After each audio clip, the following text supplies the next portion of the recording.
Depuis le premier jour de son arrivée au pouvoir, le Parti communiste chinois a contribué à l'unification du peuple, n'a eu de cesser de mener la lutte et de travailler de façon acharnée pour, année après année, promouvoir la cause du parti et du peuple.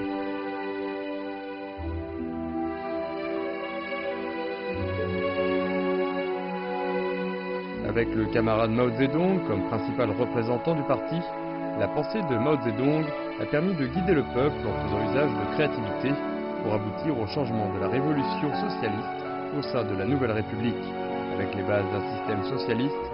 Ainsi, la Chine contemporaine a pu développer progressivement les bases de son système et de sa politique.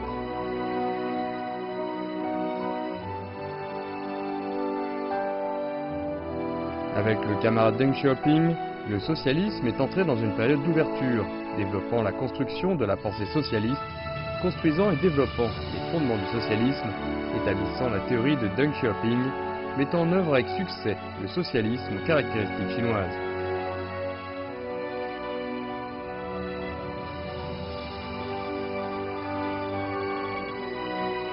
Avec le camarade Jiang Zemin, ce fut le début de la construction du socialisme aux caractéristiques chinoises, avec la formation de l'importante philosophie des trois représentations, emmenant la théorie du socialisme aux caractéristiques chinoises dans le XXIe siècle.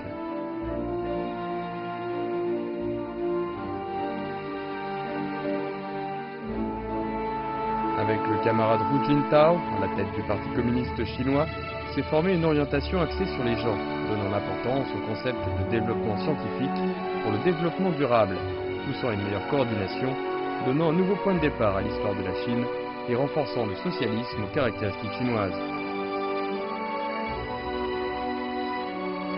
Puis avec Xi Jinping, qui dirigeait le Parti communiste chinois, alliant la théorie à la pratique, est né un système visant à répondre à toutes les questions liées au développement dans la nouvelle ère et à une meilleure mise en œuvre du socialisme aux caractéristiques chinoises, poussant plus en avant la pensée de Xi Jinping liée à l'évolution de la Chine dans la nouvelle ère et dans le cadre de l'idéologie dominante au sein du parti, pour promouvoir le socialisme aux caractéristiques chinoises dans la nouvelle ère.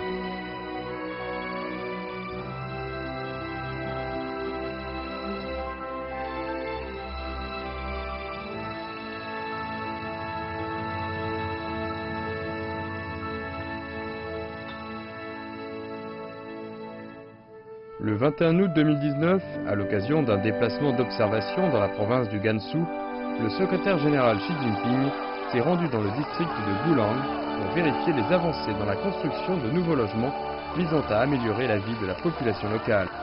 À l'annonce de cette venue, la population s'est déplacée en masse. Les routes étaient bondées dans les deux sens, tous venus pour saluer et acclamer le dirigeant. Le secrétaire général Xi Jinping s'est mêlé à la foule quelques instants, transformant cette route en un océan de gaieté. Le secrétaire général Xi Jinping a alors déclaré « Quand les eaux peuvent supporter un bateau, elles peuvent aussi le faire chavirer. Nous sommes ce bateau, et c'est un océan de personnes qui le soutiennent. Il ne faut jamais perdre l'esprit du peuple. Il faut toujours penser à aider le peuple. Et c'est ce que fait le Parti communiste chinois. » Le Parti communiste chinois se dévoue à la cause du service au peuple, et ce dans tous les efforts qu'il mène en ce sens. Guidé par la pensée scientifique de Xi Jinping sur le socialisme aux caractéristiques chinoises dans la nouvelle ère, avec la direction forte du secrétaire général Xi Jinping et du comité central du PCC, avec le parti et la nation animés par un même cœur et un même esprit, nous serons capables d'aller de l'avant vers de plus grandes victoires.